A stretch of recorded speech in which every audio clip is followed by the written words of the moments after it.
Welcome to Manawaker Studios Flash Fiction Podcast. I'm CB Drogi.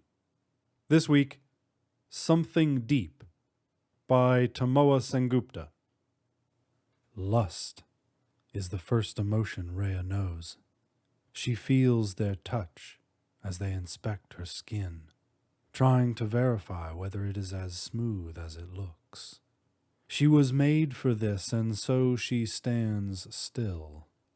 They finally give a satisfied grunt and move into the shop to buy the pills that will make their skin identical to hers. She hears her maker tell them the usual details, how the skins that will be created on them will shed every season just like hers to adapt to the climate, how they will prevent any skin disease from destroying the smooth texture. Another lot of customers comes to the shop, leers at her, and touches her hands again. She cringes inside, but outside she smiles. She wishes her maker had not given her a heart to keep her alive. She wouldn't have had to feel the touches then. She knows that her body needs to be biologically alive to shed the skin, and only by shedding her skin will she lose the memories of these selfish touches. But that knowledge does not bring relief to her. She knows that they are all the same, even if she forgets. They are all interested in that snake-like lair that clothes her. None of them spare a glance at her. And then, one day, a boy rushing by collides with her. He grabs onto her to steady himself, then steps back, a sheepish smile on his face. "Sorry, I was busy feeling the wind. I wasn't paying attention," he says. He looks at her shoulder as he says it, and it is only after he departs that she realizes he cannot see. As spring fades and she sheds her skin, her memories of all the touches fade as usual, except one.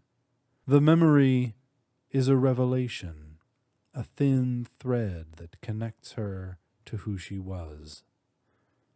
She longs for him to come again, but he doesn't.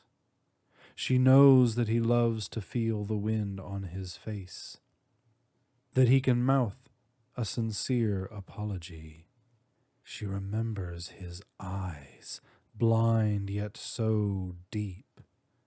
She knows that someone like him doesn't need smooth skin to look beautiful. Yet she waits for him. But soon the war starts, and she wonders whether the waiting is futile. She doesn't know what the war is about. The reason doesn't matter anyway. Same things happen in every war.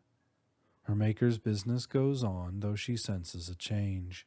There are fewer touches on her body as fewer customers come. Business starts to trickle toward extinction. The first time the bombs fall in the city, the world around explodes. So does the shop. She is thrown from where she is kept standing, and dust and cement and glass falls on her skin and bounces off. There are no cuts on her skin. It is flawless as ever. She gets up, shaking, and is aware that she can move. The machine inside the shop that kept her immobile must have been destroyed too. The thought of freedom both exalts and terrifies her.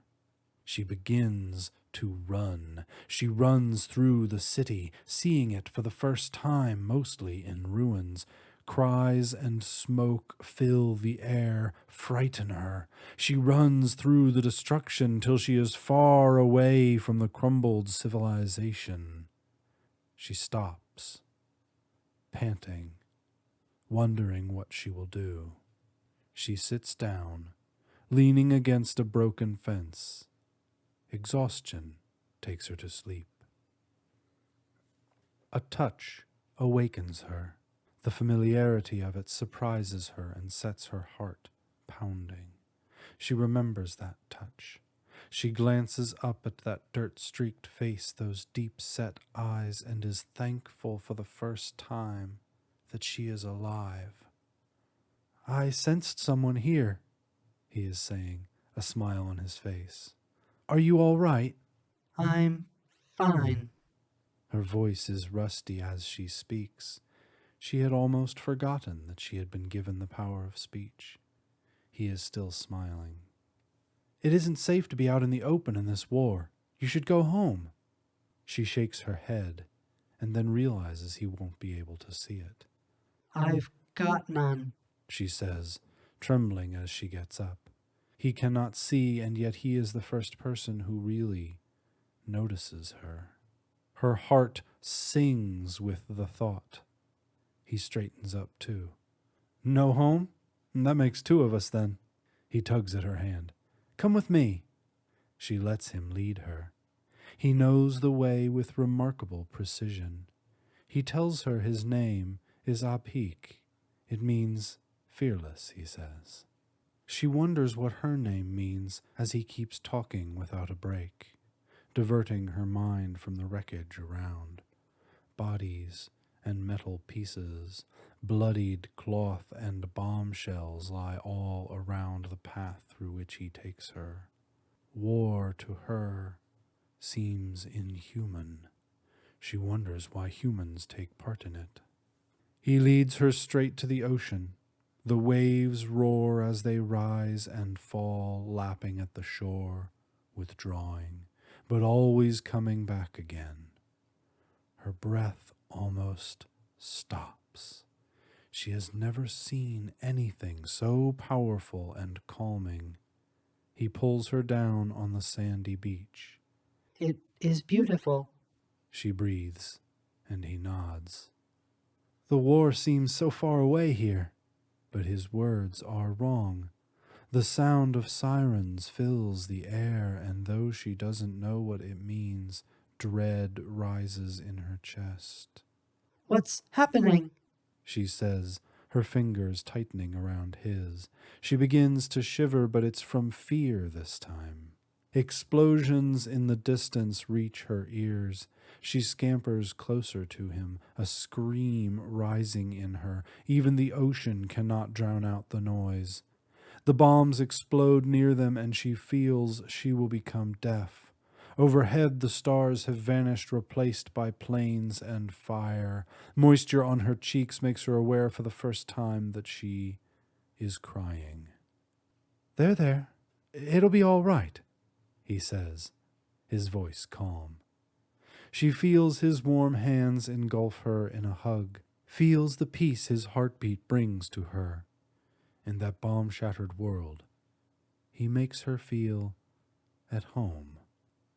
The bombs rain down, and just before one hits them, she sees her reflection in his eyes. Love is the last emotion she feels, and for that, she is glad.